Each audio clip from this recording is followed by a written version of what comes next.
Kevin. Does this guy know how to party or what? Michael. Wonk, wonk, wonk. You sound like Charlie Brown's friggin' teacher. Unsportsmanlike Conduct, 1620, The Zone. Proving once and for all that he's the man to lead the Huskers to a national championship. Good time. Bill Callahan. Jets. Jets.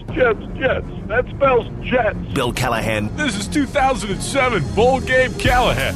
That's right.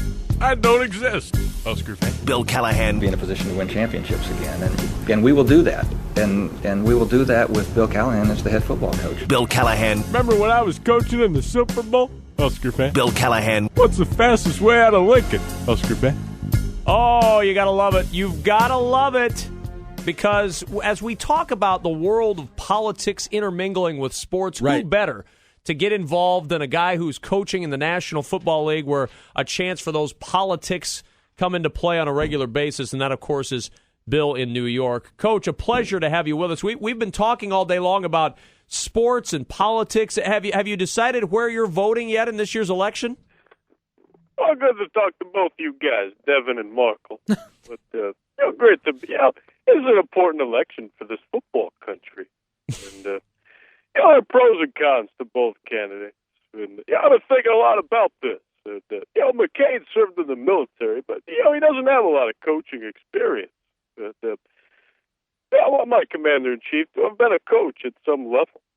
And, he's been a prisoner of war, but never coached in a football game.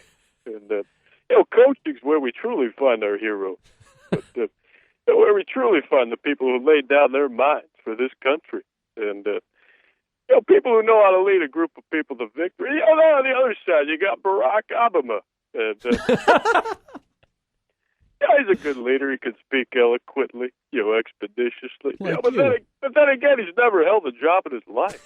And, you definitely have a decision to make. There's a lot of talk about those tax cuts, for people making less than $250. And obviously, that has nothing to do with me. I want a president who will give tax cuts to people who earn less than $2 million a year when you include the buyout. My advice to the state of Nebraska is this: with the phrase "Go Big Red," although it is idiotic and mindless and pedantic, it could not be more appropriate for this election day. It's not Go Big Blue, and you want to keep that state as red as it can be. And plus, you want to vote for someone who looks like you, and John McCain does, aside from not having bib overalls or crooked teeth. Oh, wow. But wait a minute, Coach. You're all about the measurables. I've seen you recruit. Now, the measurables don't add up to the guy who can't lift his arms above his head. Well, let me just say this. A guy who can't lift his arms right above his shoulder, that's not important, when you're running for president of these United States of America. And, you just want a guy, as long as he can put his hand over his heart. That's all that matters. Coach, what's the locker room like? Have you been able to sway people to your McCain side? Well, I'm not going to get into that at this juncture. Let me just say this. It is an interesting way, as a football coach of a football team, to divvy up the carries of running backs. And, as long as they agree with me, they're going to touch the football. And, those are the kind of things that go. So, you might see Leon Washington carry it a few times this week.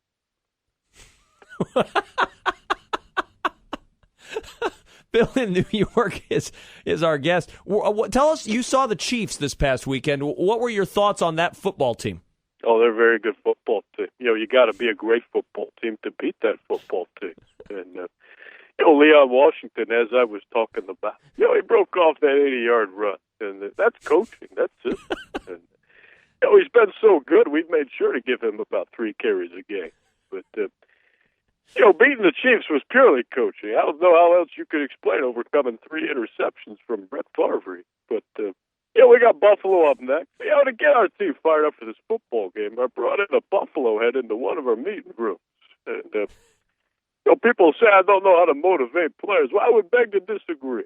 I sent that Buffalo head in there, had the players look at it, and a couple of them seemed to be meditating on it with their eyes closed for a few minutes. And then we went on the game plan. That's motivating. That's system. That's coaching. We're going to be ready for Saturday.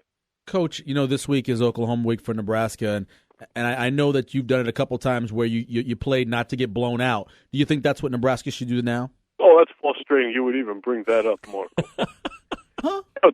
To insinuate that we played just to not get blown out. That's frustrating. And we were in that game to win it. That was our game plan. We wanted to pound the rock, and we did. By throwing Corey Ross to the wolves. And, what can I say? Wolves like pork chop. But jeez. That was just a little joke there. I thought that was one of my better coaching jobs. The talent level was so disparate and uneven in Norman that any normal coach probably would have lost by 50. But we lost by 27, thanks to the way we utilized our fullback, something I took a lot of pride in as head football coach. Yeah. Steve Crywell, he had a big yard. He had a big rush in the fourth quarter. That set up David Dyches to kick a big field goal. That's coaching. As I walked off the field, I did. I was quoted as calling those fans hillbillies, completely taken out of context, and people have been bringing that up to me. This You guys week. are fucking hillbillies. I don't appreciate that whatsoever. But I was actually looking up at a fan who looked like he might have had a little bit too much to drink, and he was wobbling and swaying. And I yelled, "Sir, get off of that hill, please." I was concerned for his football safety. And whoever quoted me was obviously trying to find something that wasn't there. That's typical liberal media putting their spin on it. I can't stand them. That's why I read the New York Times. Bill, in New York, it's a pleasure, sir. Thank you as always.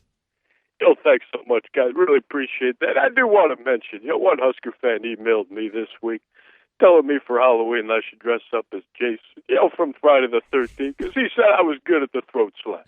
Oh. I don't appreciate that whatsoever. So whoever's email address is BillCallahanIsPoop@yahoo.com. And you know who you are. You just stop emailing me. I beg to disagree. Thank you, Coach. Thank you. Bill in New York. Court man fixes your fantasy football team next on Unsportsmanlike Conduct.